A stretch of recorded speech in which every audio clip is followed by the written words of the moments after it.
Good afternoon, everyone. Kamal and I are here to make a brief statement, and I'm sure we'll have more to say later, and either tonight or tomorrow. But let me begin by thanking the press for being here and thanking everyone else. My fellow Americans, yesterday once again proved that democracy is the heartbeat of this nation, just as it has been the heartbeat of this nation for 2 centuries. And even in the face of a pandemic, more Americans voted this election than ever before in American history. Over 150 million people cast their votes. I think that's just extraordinary. And if we had any doubts, we shouldn't have any longer about a government of, by, and for the people. It's very much alive in America. Here, the people rule. Power can't be taken or asserted. It flows from the people, and it's their will that determines who will be the President of the United States, and their will alone. And now, after a long night of counting, it's clear that we're winning enough states to reach 270 electoral votes needed to win the presidency.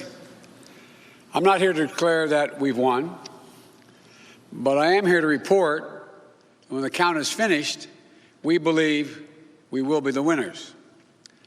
With all the votes counted, we have won Wisconsin by 20,000 votes, virtually the same margin that President Trump won that state 4 years ago.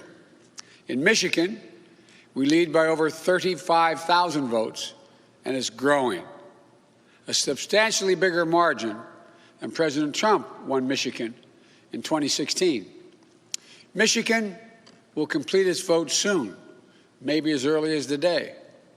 And I feel very good about Pennsylvania. Virtually all the remaining ballots to be counted were cast by mail. And we've been winning 78% of the votes by mail in Pennsylvania.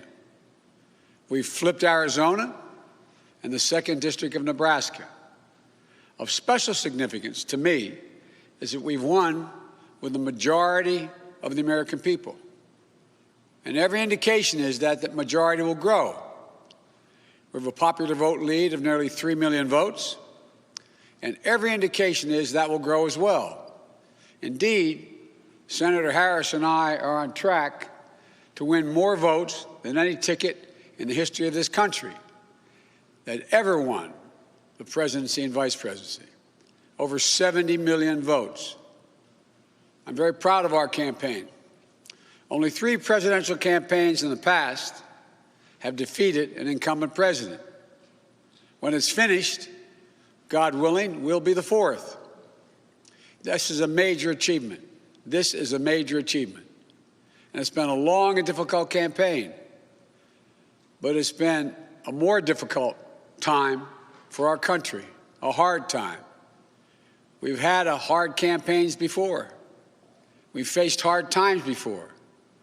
So once this election is finalized and behind us, it'll be time for us to do what we've always done as Americans, to put the harsh rhetoric of the campaign behind us, to lower the temperature, to see each other again, to listen to one another, to hear each other again, and respect and care for one another, to unite, to heal, to come together as a nation. I know this won't be easy. I'm not naive. Neither of us are.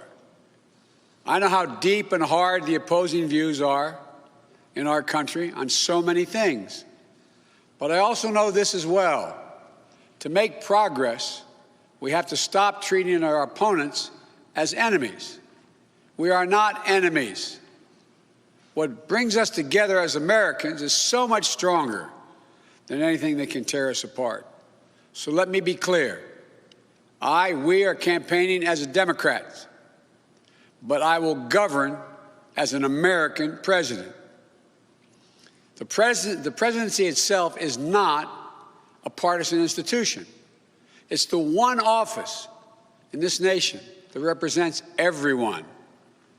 And it demands a duty of care for all Americans.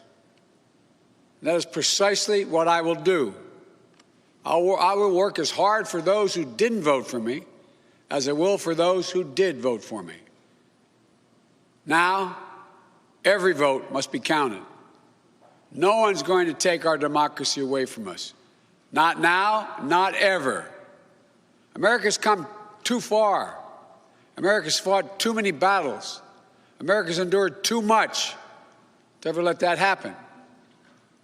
We, the people, will not be silenced. We, the people, will not be bullied. We, the people, will not surrender. My friends, I'm confident we'll emerge victorious. But this will not be my victory alone or our victory alone. It'll be a victory for the American people, for our democracy, for America. And there will be no blue states and red states when we win, just the United States of America. God bless you all, and may God protect our troops. Hey, NBC News viewers, thanks for checking out our YouTube channel. Subscribe by clicking on that button down here, and click on any of the videos over here to watch the latest interviews, show highlights, and digital exclusives. Thanks for watching.